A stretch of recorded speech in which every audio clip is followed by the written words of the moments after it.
आप जिस घर में रहते हैं उसके लिए नगर पालिका का टैक्स देना होता है। जिस जमीन पर मकान बना है उसके लिए राजस्व विभाग को टैक्स देना होता है। एक सीमा से अधिक आय पर उसके अनुसार इनकम टैक्स देना होता है। आप जो सामान खरीदते हैं उस पर भी कई तरह के टैक्स लगे होते हैं। सेस टैक्स, वैट, जीएसटी और भी कई तरह के तमाम टैक्स होते हैं। इन तमाम टैक्स के ऊपर भी कई बार सरकार ऊपरी टैक्स यानी सेस लगाती है। बहुत सारे लोगों के मन में खींच पैदा होती है, लेकिन आपके द्वारा दिया गया टैक्स देश के विकास कार्यों में लगाया जाता है। बहरहाल खुद को खुशनसीब समझिए कि आप जिस सदी में जी रहे हैं। एक जमाने में ऐसे ऐसे अजीब टैक्स लगते थे जिनमें से कुछ पर आपको आश्चर्य लग सकता है, तो कुछ टैक्स के बारे में जानकर आप गुस्से से भर जाएंगे। आइए आपको बताते हैं कुछ ऐसे ही टैक्स के बारे में। नमस्कार, मैं अवनी चौधरी और आप देख रहे हैं जरा हटके खबरें।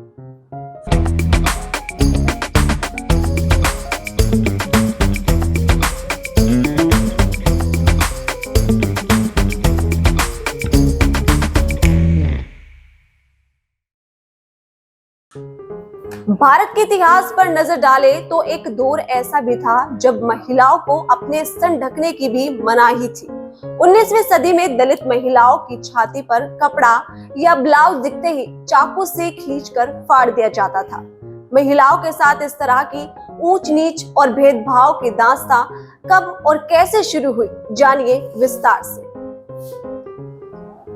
सन 1729 मद्रास प्रेसिडेंसी में त्रावणकोर साम्राज्य की स्थापना हुई। राजा थे मार्तंड वर्मा। साम्राज्य बना तो नियम कानून बने, टैक्स लेने का सिस्टम बनाया गया, जैसे आज हाउस टैक्स, सेल्स टैक्स और जीएसटी। लेकिन एक टैक्स और बनाया गया, ब्रेस्ट टैक्स मतलब स्तन कर। यह कर दलित और ओबीसी वर्ग की महिलाओं पर लगाया गया। त्रावणकोर में निचली जाति की महिलाएं सिर्फ कमर तक कपड़ा पहन सकती थी। अफसरों और ऊंची जाति के लोगों के सामने वो जब भी गुजरती उन्हें अपनी छाती खुली रखनी पड़ती थी। अगर महिलाएं छाती ढकना चाहे तो उन्हें इसके बदले ब्रेस्ट टैक्स देना पड़ता था। इनमें भी दो नियम थे, जिसका ब्रेस्ट छोटा उसे कम टैक्स और जिसका बड़ा उसे ज्यादा टैक्स देना पड़ता था। टैक्स का नाम रखा गया था मूलाक्रम। नादर वर्ग की महिलाओं ने कपड़े से सीना ढका तो सूचना राजपुरोहित तक पहुंच जाती थी। पुरोहित एक लंबी लाठी लेकर चलता था जिसके सिरे पर एक चाकू बंधी होती थी। वो उसी से ब्लाउज खींचकर फाड़ देता था। उस कपड़े को वो पेड़ों पर टांग देता था।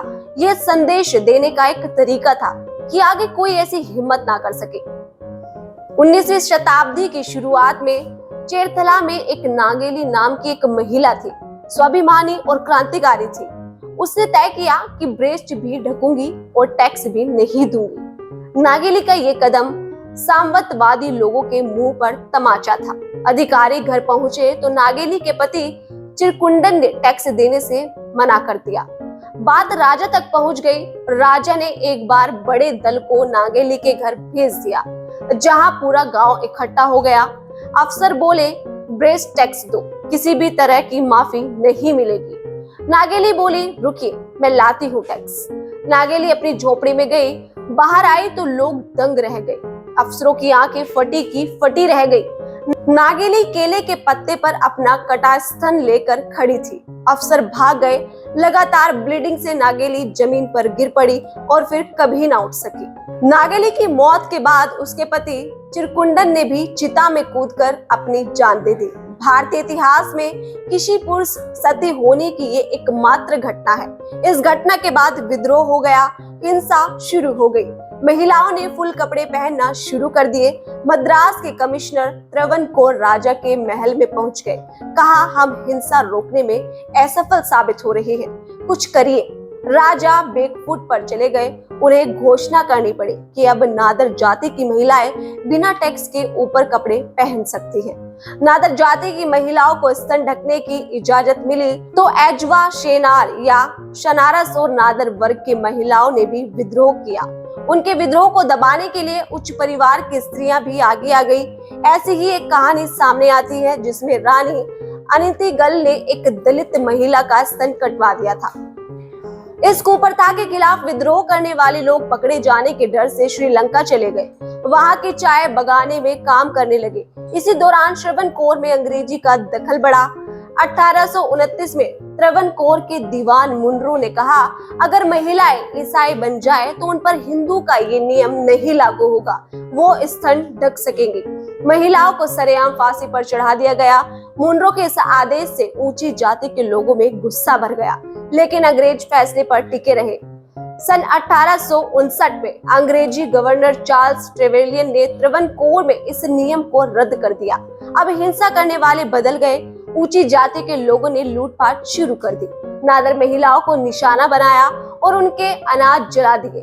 इस दौरान नादर जाति के 2 महिलाओं को सरेआम फांसी पर चढ़ा दिया गया। अंग्रेजी दीवान जर्मनी दास ने अपनी किताब महारानी में इस कुप्रथा का जिक्र करते हुए लिखा, संघर्ष लंबा चला। 1965 में प्रजा जीत गई और सभी को पूरे कपड़े पहनने का अधिकार मिल गया। इस अधिकार के बावजूद कई हिस्सों में दलितों को कपड़े ना पहनने देने की कुप्रथा चलती रही। 1924 में ये कलंक पूरी तरह से खत्म हो गया, क्योंकि उस वक्त पूरा देश आजादी की लड़ाई में कूद पड़ा था। उम्मीद है आपको मेरी ये खबर पसंद आई होगी। ऐसी और खबरों को जानने के लिए देखते रहिए खबरें जरा हटकर। नमस्कार।